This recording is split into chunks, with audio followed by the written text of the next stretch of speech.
నమస్తే, welcome to meta news. ఇక మ్యాటర్లోకి వచ్చేస్తే 2029 ఎన్నికల కోసం జనసేన అధినేత పవన్ కళ్యాణ్ అప్పుడే ఫోకస్ పెట్టారా? రాబోయే రోజుల్లో పవన్ వ్యూహం ఎలా ఉండబోతుంది అనేదే ఇప్పుడు హాట్ టాపిక్ అవుతుంది.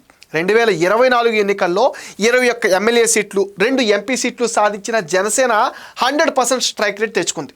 2024 ఎన్నికలు ముగిసి ఆల్రెడీ ఏడాదిన్నర గడిచిపోయింది. అయితే అనుకున్న విధంగా జనసేన పార్టీ బలోపేతం కాలేదని ఆ పార్టీ నేతలే ఒప్పుకుంటున్నారు. ఇటీవల జనసేన భవితవ్యం పైన పవన్ కళ్యాణ్ చేసిన వ్యాఖ్యలు చాలా సంచలనంగా మారుతున్నాయి. ఇప్పటి వరకు నా మంచితనం, సహనం చూశారని, మీరు మీ పాత పద్ధతిలో వెళితే నా గట్టితనం చూడాల్సి వస్తుంది, దయచేసి నన్ను అక్కడి దాకా తీసుకెళ్ళకండి, ఎవరు ఏంటి అన్నది చాలా క్లోజ్గా మానిటరింగ్ చేస్తున్నానని క్యాడర్ని, నేతల్ని ఉద్దేశించి పవన్ కామెంట్స్ చేశారు. ఈ వ్యాఖ్యలు పార్టీలో జరుగుతున్న పరిణామాలకు అద్దం పడుతున్నాయి అంటున్నారు. ఇప్పటి వరకు పార్టీని చూసి చూడనట్టుగా వదిలేసిన పవన్ కళ్యాణ్ ఇక నుంచి క్షేత్రస్థాయి పర్యటనలు చేసి నేతలను పరుగులు పెట్టిస్తారా అంటే అవుననే సమాధానమే వినపడుతుంది. 2014 ఎన్నికలకు ముందు పార్టీని స్థాపించిన పవన్ కళ్యాణ్ ఆ తర్వాత పెద్దగా పార్టీ నిర్మాణం పైన దృష్టి పెట్టలేదు. పార్టీకి అభిమానులే కానీ కార్యకర్తల బలం తక్కువగా ఉండేది. 2019 ఎన్నికల్లో ఈ ప్రభావం ఎక్కువగా పార్టీపై పడింది. పవన్ కళ్యాణ్ ఒక్కరే ఆ పార్టీలో ప్రజాదరణ ఉన్న నాయకుడిగా కనిపించారు. ఎంతటి ప్రజాదరణ ఉన్నా 2 చోట్ల పవన్ ఓటమి పాలయ్యాడు. తెలుగుదేశం పార్టీతో పొత్తు పెట్టుకుని 2024లో జనసేన పార్టీ అధికారం పంచుకుంది. డిప్యూటీ సీఎంగా పవన్ కళ్యాణ్, మంత్రులుగా నాదెండ్ల మనోహర్, కందుల దుర్గేష్ కొనసాగుతున్నారు. తన సోదరుడు నాగబాబుకి ఎమ్మెల్సీ కూడా ఇప్పించుకున్నారు. పవన్ కళ్యాణ్ పార్టీ నిర్మాణం పైన పెద్దగా దృష్టి సారించలేదు.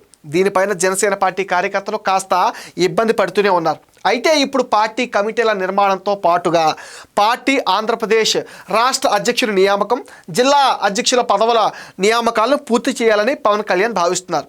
దీనికి సంబంధించి ఒక కమిటీ వేసి పార్టీ కోసం ముందు నుంచి కష్టపడిన నాయకుల్ని గుర్తించనున్నారు.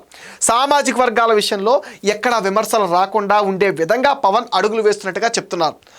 6 ఎమ్మెల్యేలతో కమిటీని పవన్ కళ్యాణ్ వేసే అవకాశం ఉంది. దీనికి కాకినాడ ఎంపీ ఉదయ్ శ్రీనివాస్ నాయకత్వం వహించనున్నారు. 2029 ఎన్నికల్లో మరిన్ని స్థానాల్లో పోటీ చేయాలి అంటే ఖచ్చితంగా పార్టీ బలోపేతం జరగాల్సి ఉంది. అలాగే పార్టీలో చేరికల విషయంలో కూడా ఇక నుంచి దూకుడుగానే వ్యవహరించాలని పవన్ కళ్యాణ్ భావిస్తున్నారు. పార్టీ బలోపేతం కోసం అవసరమైతే బహిరంగ సభలు కూడా నిర్వహించే దిశగా పవన్ ప్లాన్ చేస్తున్నట్టుగా పార్టీ వర్గాలు అంటున్నాయి. ప్రతి నియోజకవర్గానికి ఇన్ఛార్జ్ నియామకాన్ని కూడా త్వరలోనే పూర్తి చేయనున్నారు. త్వరలోనే పార్టీ సమావేశాన్ని నిర్వహించి కీలక ప్రకటన కూడా చేసే అవకాశం ఉందంటున్నారు. కాకినాడ ఎంపీ ఉదయ్ శ్రీనివాస్కి కీలక బాధ్యతలు అప్పగించే అవకాశాలు కూడా కనబడుతున్నాయి. కాకినాడ ఎంపీ అభ్యర్థిగా తంగెళ్ల ఉదయ్ శ్రీనివాస్ను ప్రకటించినప్పుడు అంతా ఆశ్చర్యపడ్డారు. పవన్ ఎందుకంత ప్రాధాన్యత ఇస్తున్నారని తెగ ఆలోచించారు. గతంలో పిఠాపురం ఇన్ఛార్జిగా ఉన్న తంగెళ్ల ఉదయ్ శ్రీనివాస్కి పవన్ కళ్యాణ్ కాకినాడ పార్లమెంట్ అభ్యర్థిగా తెర మీదకి తెచ్చారు. తంగెళ్ల ఉదయ్ శ్రీనివాస్ తనకు సోదరుడు లాంటి వాడని జనసేనాని పవన్ కళ్యాణ్ అన్నారంటే ఆయనకి ఎంత పెద్దపీట వేస్తున్నారో మనం అర్థం చేసుకోవచ్చు. ఉదయ్ శ్రీనివాస్ జనసేన పార్టీ కోసం, తన కోసం ఎన్నో త్యాగాలు చేశారంటూ కొనియాడారు. నిజానికి ఉదయ్ శ్రీనివాస్ది అంత రాజకీయ కుటుంబం ఏమీ కాదు. ఉదయ్ శ్రీనివాస్ది తూర్పుగోదావరి జిల్లా కడియం. హైదరాబాద్లో ఇంజనీరింగ్ పూర్తి చేసి తర్వాత సాఫ్ట్వేర్ కంపెనీలో ఉద్యోగం చేశారు. అనంతరం దుబాయ్కి వెళ్ళి 2013 వరకు కొన్ని ఐటీ కంపెనీల్లో లక్షల జీతం తీసుకుంటూ పనిచేశారు. అనంతరం తంగెళ్ల ఉదయ్ శ్రీనివాస్ 2015లో ఉద్యోగం మానేసి ఇండియా తిరిగి వచ్చేశారు. ఆ తర్వాత టీ బిజినెస్లో చేరారు. 2016లో తన మొట్టమొదటి టీ టైమ్ అవుట్లెట్ను ప్రారంభించారు. తన మొదటి అవుట్లెట్ను 2016లో 5 లక్షలతో ఆంధ్రప్రదేశ్లో రాజమండ్రిలో 150 చదరపు అడుగుల స్థలంలో ప్రారంభించారు. అదే ఏడాదిలో 100 అవుట్లెట్లను ప్రారంభించి 2 కోట్ల టర్నోవర్ చేరుకున్నారు. ఇప్పుడు భారతదేశం అంతటా సుమారుగా 3000కు పైగా టీ టైమ్ అవుట్లెట్లు ఉన్నాయి. టీ టైమ్ ద్వారా ఉదయ్ శ్రీనివాస్ బాగానే సంపాదించుకుంటున్నాడు. ఏడాదికి 420 కోట్ల టర్నోవర్ ఆదాయం.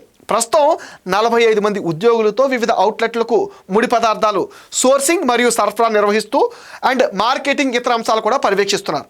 హైదరాబాద్లోని బంజారా హిల్స్లో హెడ్ ఆఫీస్ ఉంది. ఒక్క హైదరాబాద్లోనే 280 టీ టైమ్ అవుట్లెట్లు ఉన్నాయి. ఇప్పుడు మొత్తం 17 రాష్ట్రాల్లో దాదాపు 3000కు పైగా టీ టైమ్ అవుట్లెట్లు ఉన్నాయి.